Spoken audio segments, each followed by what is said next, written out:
अध्याय 3 कर्मयोग। अर्जुन बोले, हे जनार्दन, यदि आपको कर्म की अपेक्षा ज्ञान श्रेष्ठ मान्य है तो फिर हे केशव, मुझे भयंकर कर्म में क्यों लगाते हैं? आप मिले हुए से वचनों से मेरी बुद्धि को मानो मोहित कर रहे हैं। इसलिए उस एक बात को निश्चित करके कहिए जिससे मैं कल्याण को प्राप्त हो जाऊं। श्री कृष्ण बोले, हे निष्पाप, इस लोक में 2 प्रकार की निष्ठाएं मेरे द्वारा पहले कही गई हैं।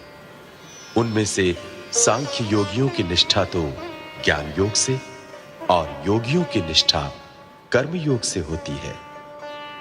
मनुष्य न तो कर्मों का आरंभ किए बिना निष्कर्मता को यानी योग निष्ठा को प्राप्त होता है और न कर्मों के केवल त्याग मात्र से सिद्धि यानी सांख्य निष्ठा को ही प्राप्त होता है। निस्संदेह कोई भी मनुष्य किसी भी काल में क्षण मात्र भी बिना कर्म किए नहीं रहता, क्योंकि सारा मनुष्य समुदाय प्रकृति जनित गुणों द्वारा परवश हुआ कर्म करने के लिए बाध्य किया जाता है। जो मूढ़ बुद्धि मनुष्य समस्त इंद्रियों को हठ पूर्वक ऊपर से रोककर मन से उन इंद्रियों के विषयों का चिंतन करता रहता है, वो मिथ्याचारी अर्थात दंभी कहा जाता है। किंतु हे अर्जुन, जो पुरुष मन से इंद्रियों को वश में करके अनासक्त हुआ समस्त इंद्रियों द्वारा कर्म योग का आचरण करता है, वही श्रेष्ठ है। तू शास्त्र विहित कर्तव्य कर्म कर, क्योंकि कर्म न करने की अपेक्षा कर्म करना श्रेष्ठ है, तथा कर्म न करने से तेरा शरीर निर्वाह भी नहीं सिद्ध होगा। यज्ञ के निमित्त किए जाने वाले कर्मों से अतिरिक्त दूसरे कर्मों में लगा हुआ ही ये मनुष्य समुदाय कर्मों से बंधता है। इसलिए हे अर्जुन, तू आसक्ति से रहित होकर उस यज्ञ के निमित्त ही भली भांति कर्तव्य कर्म कर। प्रजापति ब्रह्मा ने कल्प के आदि में यज्ञ सहित प्रजाओं को रचकर उनसे कहा कि तुम लोग इस यज्ञ के द्वारा वृद्धि को प्राप्त हो। ये यज्ञ तुम लोगों को इच्छित भोग प्रदान करने वाला हो। तुम लोग इस यज्ञ के द्वारा देवताओं को उन्नत करो और वे देवता तुम लोगों को उन्नत करें। इस प्रकार निस्वार्थ भाव से एक दूसरे को उन्नत करते हुए तुम लोग परम कल्याण को प्राप्त हो जाओगे। यज्ञ के द्वारा बढ़ाए हुए देवता तुम लोगों को बिना मांगे ही इच्छित भोग निश्चय ही देते रहेंगे। इस प्रकार उन देवताओं के द्वारा दिए हुए भोगों को जो पुरुष उनको बिना दिए स्वयं भोगता है, वो चोर ही है। यज्ञ से बचे हुए अन्न को खाने वाले श्रेष्ठ पुरुष सब पापों से मुक्त हो जाते हैं, और जो पापी लोग अपना शरीर पोषण करने के लिए ही अन्न को पकाते हैं, वे तो पाप को ही खाते हैं। संपूर्ण प्राणी अन्न से उत्पन्न होते हैं। अन्न की उत्पत्ति वृष्टि से होती है, वृष्टि यज्ञ से होती है, और यज्ञ विहित कर्मों से उत्पन्न होने वाला है। कर्म समुदाय को तू वेद से उत्पन्न और वेद को अविनाशी परमात्मा से उत्पन्न हुआ जान। इससे सिद्ध होता है कि सर्वव्यापी परम अक्षर परमात्मा सदा ही यज्ञ में प्रतिष्ठित है। हे पार्थ, जो पुरुष इस लोक में इस प्रकार परंपरा से प्रचलित सृष्टि चक्र के अनुकूल नहीं बरतता, अर्थात अपने कर्तव्य का पालन नहीं करता, वो इंद्रियों के द्वारा भोगों में रमण करने वाला पापायु पुरुष व्यर्थ ही जीता है। परंतु जो मनुष्य आत्मा में ही रमण करने वाला और आत्मा में ही तृप्त तथा आत्मा में ही संतुष्ट हो, उसके लिए कोई कर्तव्य नहीं है। उस महापुरुष का इस विश्व में न तो कर्म करने से कोई प्रयोजन रहता है और न कर्मों के न करने से ही कोई प्रयोजन रहता है, तथा संपूर्ण प्राणियों में भी इसका किंचित मात्र भी स्वार्थ का संबंध नहीं रहता। इसलिए तू निरंतर आसक्ति से रहित होकर सदा कर्तव्य कर्म को भली भांति करता रहे, क्योंकि आसक्ति से रहित होकर कर्म करता हुआ मनुष्य परमात्मा को प्राप्त हो जाता है। जनक आदि ज्ञानी जन भी आसक्ति रहित कर्म द्वारा ही परम सिद्धि को प्राप्त हुए थे। इसलिए तथा लोक संग्रह को देखते हुए भी तू कर्म करने के ही योग्य है, अर्थात तुझे कर्म करना ही उचित है।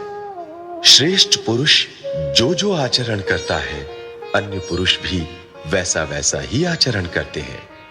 वो जो कुछ प्रमाण कर देता है, समस्त मनुष्य समुदाय उसी के अनुसार बरतने लग जाता है।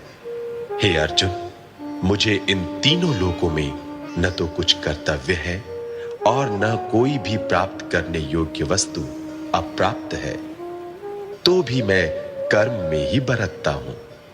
क्योंकि हे पार्थ, यदि कदाचित मैं सावधान होकर कर्मों में न बरतूं तो बड़ी हानि हो जाए, क्योंकि मनुष्य सब प्रकार से मेरे ही मार्ग का अनुसरण करते हैं। इसलिए यदि मैं कर्म न करूं तो ये सब मनुष्य नष्ट भ्रष्ट हो जाए और मैं संकर्ता का करने वाला हो जाऊं तथा इस समस्त प्रजा को नष्ट करने वाला बनूं।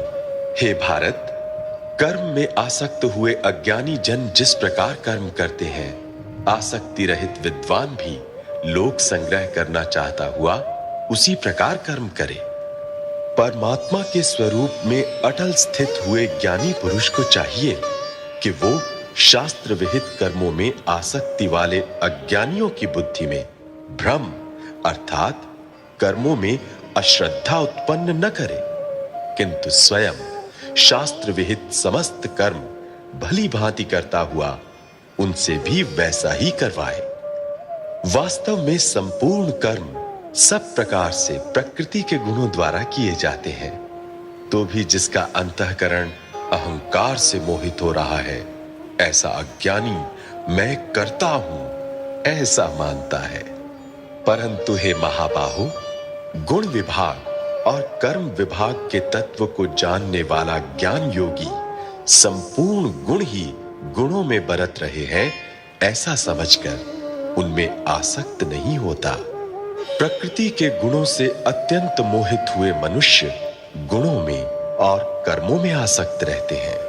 उन पूर्णतया न समझने वाले मंद बुद्धि अज्ञानियों को पूर्णतया जानने वाला ज्ञानी विचलित न करे। मुझ अंतर्यामी परमात्मा में लगे हुए चित्त द्वारा संपूर्ण कर्मों को मुझ में अर्पण करके आशा रहित, ममता रहित और संताप रहित होकर युद्ध कर। जो कोई मनुष्य दोष दृष्टि से रहित और श्रद्धा युक्त होकर मेरे इस मत का सदा अनुसरण करते हैं, वे भी संपूर्ण कर्मों से छूट जाते हैं। परंतु जो मनुष्य मुझ में दोषारोपण करते हुए मेरे इस मत के अनुसार नहीं चलते हैं, उन मूर्खों को तू संपूर्ण ज्ञानों में मोहित और नष्ट हुए ही समझ। सभी प्राणी प्रकृति को प्राप्त होते हैं, अर्थात अपने स्वभाव के परवश हुए कर्म करते हैं। ज्ञानवान भी अपनी प्रकृति के अनुसार चेष्टा करता है, फिर इसमें किसी का हठ क्या करेगा। इंद्रिय इंद्रिय के अर्थ में अर्थात प्रत्येक इंद्रिय के विषय में राग और द्वेष छिपे हुए स्थित है। मनुष्य को उन दोनों के वश में नहीं होना चाहिए, क्योंकि वे दोनों ही इसके कल्याण मार्ग में विघ्न करने वाले महान शत्रु हैं। अच्छी प्रकार आचरण में लाए हुए दूसरों के धर्म से गुण रहित भी अपना धर्म अति उत्तम है। अपने धर्म में तो मरना भी कल्याणकारक है और दूसरे का धर्म भय को देने वाला है। अर्जुन बोले, हे कृष्ण, तो फिर ये मनुष्य स्वयं न चाहता हुआ भी बलात्कार से लगाए हुए की भांति किससे प्रेरित होकर पाप का आचरण करता है? श्री कृष्ण बोले, रजोगुण से उत्पन्न हुआ ये काम ही क्रोध है। ये बहुत खाने वाला अर्थात भोगों से कभी न अघाने वाला और बड़ा पापी है। इसको ही तू इस विषय में बैरी जान। जिस प्रकार धुएं से अग्नि और मैल से दर्पण ढक जाता है, तथा जिस प्रकार जेर से गर्भ ढका रहता है, वैसे ही उस काम के द्वारा ये ज्ञान ढका रहता है। और हे अर्जुन, इस अग्नि के समान कभी न पूर्ण होने वाले काम रूप ज्ञानियों के नित्य वैरी के द्वारा मनुष्य का ज्ञान ढका हुआ है। इंद्रियां, मन और बुद्धि, ये सब इसके वासस्थान कहे जाते हैं। ये काम इन मन, बुद्धि और इंद्रियों के द्वारा ही ज्ञान को आच्छादित करके जीवात्मा को मोहित करता है। इसलिए हे अर्जुन, तू पहले इंद्रियों को वश में करके इस ज्ञान और विज्ञान का नाश करने वाले महान पापी काम को अवश्य ही बलपूर्वक मार डाल। इंद्रियों को स्थूल शरीर से पर यानी श्रेष्ठ, बलवान और सूक्ष्म कहते हैं। इन इंद्रियों से पर मन है, मन से भी पर बुद्धि है, और जो बुद्धि से भी अत्यंत पर है वो आत्मा है। इस प्रकार बुद्धि से पर अर्थात सूक्ष्म, बलवान और अत्यंत श्रेष्ठ आत्मा को जानकर और बुद्धि के द्वारा मन को वश में करके, हे महाबाहो, तू इस काम रूप दुर्जय शत्रु को मार डाल।